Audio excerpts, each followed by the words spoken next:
पाकिस्तान में rape victim में किसी भी किस्म की आइडेंटिटी दिखाना एक नॉन वेरिएबल जुर्म है। रेप विक्टिम अगर नाम, चेहरा या उसकी आवाज़ या उसकी फैमिली की लोकेशन या उसकी डिटेल्स, किसी भी किस्म की उसकी डिटेल्स दी गई तो ये एक गैर अखलाकी हरकत भी है और उसके साथ साथ एक नॉन वेरिएबल जुर्म भी है। मेरा ये पैगाम तमाम डिजिटल चैनल, कंटेंट क्रिएटर और इंडिपेंडेंट जर्नलिस्ट के लिए है, इसलिए इस वीडियो को ज़्यादा से ज़्यादा शेयर किया जाए ताकि तमाम कंटेंट क्रिएटर और इंडिपेंडेंट जर्नलिस्ट को मेरा ये वीडियो पहुंच जाए। जो शख्स किसी रेप, सेक्सुअल असॉल्ट का नाम, तस्वीर, एड्रेस या फैमिली डिटेल्स या किसी भी किस्म की ऐसी मालूमात जिससे रेप विक्टिम की पहचान हो, अगर वो पब्लिश करे तो उसे 3 साल तक कैद और जुर्माना हो सकता है पाकिस्तान पिनल कोड 22A के तहत। लेकिन हमारे मुल्क में कुछ ऐसे लोग हैं जो मशहूर होने के लिए और व्यूज लेने के लिए ऐसी हरकत जो है वो कर जाते हैं और वो अक्सर रेप विक्टिम की तस्वीर या कोई ऐसी डिटेल्स जिससे रेप विक्टिम की पहचान होती है उसको लीक कर देते हैं। रेप विक्टिम की आइडेंटिटी सिर्फ कुछ ही सूरतों में जाहिर कर सकते हैं। कानून अडल्ट रेप विक्टिम को उसकी मर्जी से उसकी आइडेंटिटी रिवील करने की इजाजत देता है, लेकिन एक जिम्मेदार जर्नलिस्ट होने के नाते अगर किसी को रेप विक्टिम की आइडेंटिटी पब्लिश करने की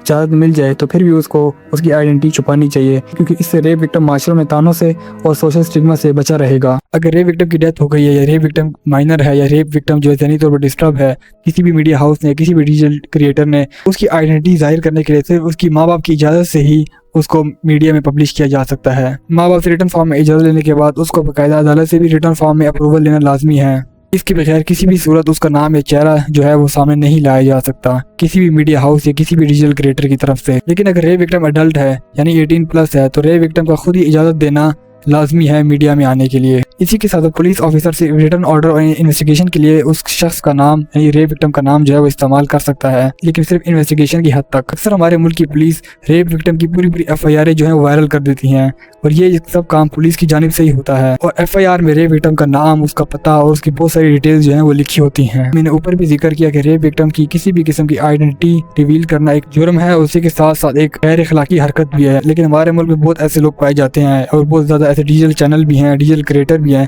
जो चंद व्यूज की खातिर और मशहूर होने की खातिर रेप विक्टिम की आइडेंटिटी रिवील कर देते हैं, उसकी तस्वीर लगा लेते हैं, उसके नाम बता देते हैं, उसकी और फैमिली डिटेल्स जो है वो जाहिर कर देते हैं। लेकिन अगर आपने रेप विक्टिम की ताज़ियत करनी है तो उस पर हम आपको मना नहीं करते, लेकिन अगर आप किसी भी किस्म की उनकी आइडेंटिटी रिवील करते हैं तो आप सोच भी नहीं सकते कि रेप विक्टिम्स को आने वाले वक्तों में इससे क्या क्या नुकसान होगा। हमारे पाकिस्तान जैसे मुल्क में एक रेप विक्टिम्स को माशरे में बहुत ज़्यादा ताने दिए जाते हैं और उसको बहुत ज़्यादा बदनामी झेलनी पड़ती है। मैं ये कहता हूँ कि रेप विक्टिम इजाज़त दे भी दे तो फिर भी किसी भी किस्म की उसकी आइडेंटिटी रिवील नहीं करनी चाहिए और ना ही उसका नाम, ना पता, ना ही कोई उसकी तस्वीर जो है अपलोड करनी चाहिए, क्योंकि रेप विक्टिम को शायद उस बारे में पता ना हो कि अगर उसकी आइडेंटिटी रिवील हो गई तो आने वाले वक्तों में किन मुश्किलात का सामना करेगा। लेकिन हमारे मुल्क में कुछ लोग ऐसे हैं जो ताज़ियत के नाम पे और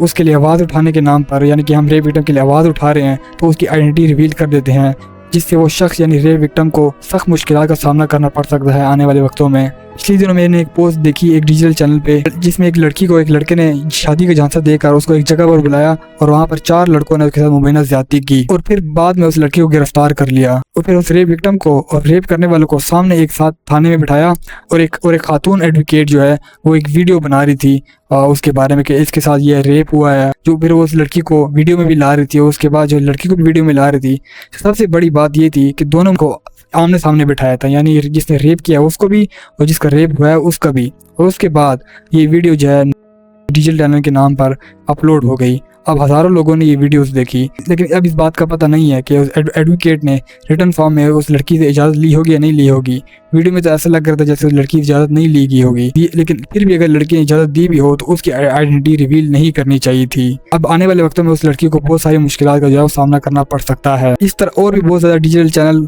की मिसालें मिल जाएंगी जो व्यूज़ की खातिर, जो मशहूर होने के खातिर जो हैं वो रेप विक्टिम की तस्वीर या उसकी फैमिली डिटेल्स जो हैं वो सामने ले आते हैं। मेरा आप ये सबको पैगाम है, अगर रेप विक्टिम की आइडेंटिटी रिवील हो गई है और किसी और चैनल ने उसको पोस्ट कर भी दिया तो आपको पोस्ट अपने चैनल पर नहीं लगानी चाहिए, इससे आप भी उसकी बदनामी का सबब बन सकते हैं। और मैं हुकूमत से भी कहना चाहूँगा कि कोई भी अगर रेप विक्टिम की आइडेंटिटी रिवील करे तो उसके खिलाफ जो है वो सख्त एक्शन लिया जाए।